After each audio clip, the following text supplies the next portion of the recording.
everyone, welcome to our first trip away from Norwich.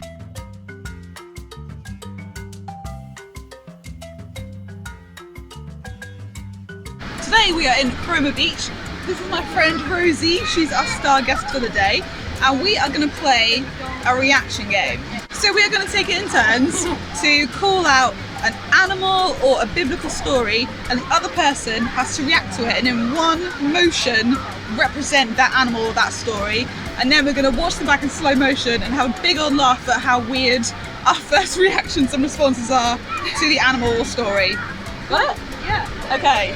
The first animal that I want you to recreate is a gorilla.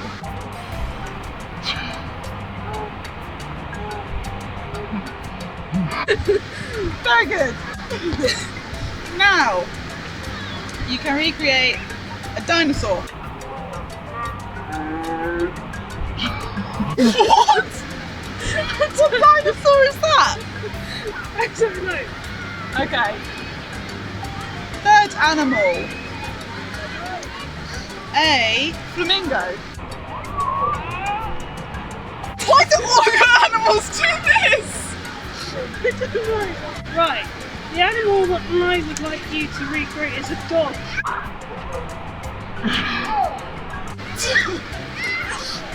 Is that good? Yeah. Oh. Yeah. Okay. Yeah, I actually don't know what the arm's for, so sort of Okay, the next animal I'd like you to recreate is a frog. You can't see me, but my legs are like this. They are. The third animal I'd like you to recreate is a crab. I'll shake the food. Frogs like this, crabs like this. What? I thought. Now it's time for the biblical stories round. First one is Adam and Eve. Secondly, Daniel and the Lion's Den. Oh, very good. Last one, Noah's Ark. What's that? I don't know.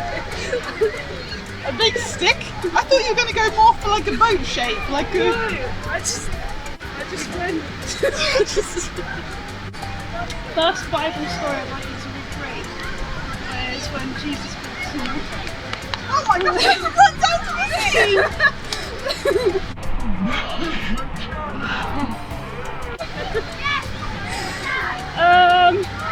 Next is when God created the world.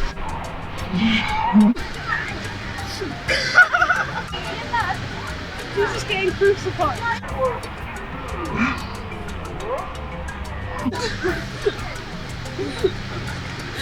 Excellent. Hope you guys have fun recreating this game at home. So we're here at the beach, and it seems only right that we talk about a little message, a little piece of imagery that Jesus gives us in Matthew chapter 7.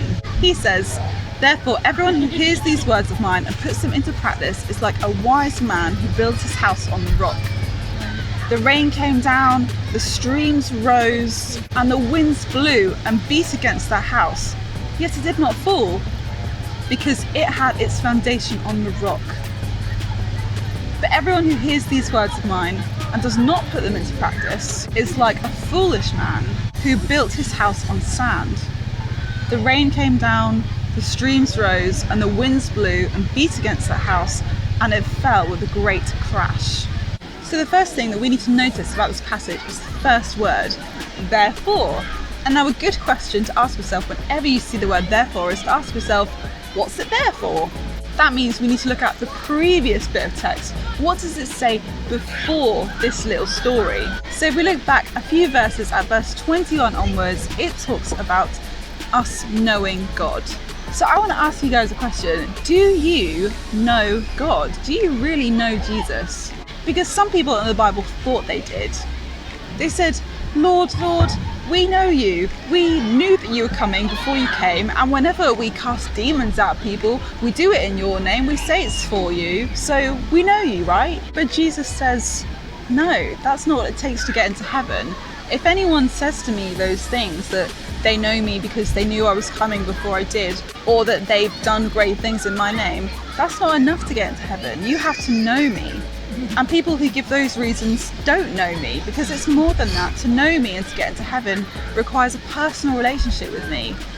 So my question to you guys is, do you have a personal relationship with Jesus? Are you someone who goes around doing all these Christian things, saying you're a Christian, but don't actually believe it in your heart? If you're somebody who says you're a Christian and does this stuff but doesn't believe in your heart, you're building your house on the sand. So when difficult times come, when struggles come, the water is going to wash all that away and you'll have nothing left to stand on. You won't survive it.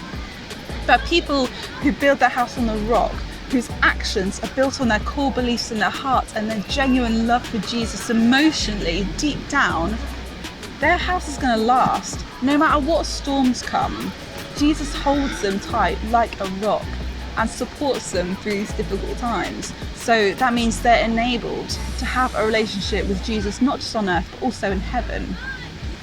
So definitely be thinking about your relationship with God. Is it just something where you do nice things, you do good things to be a good person? Or is it a genuine heart thing? Does it go deeper than that? Because that's what Jesus asks of us if we want to live with him in heaven.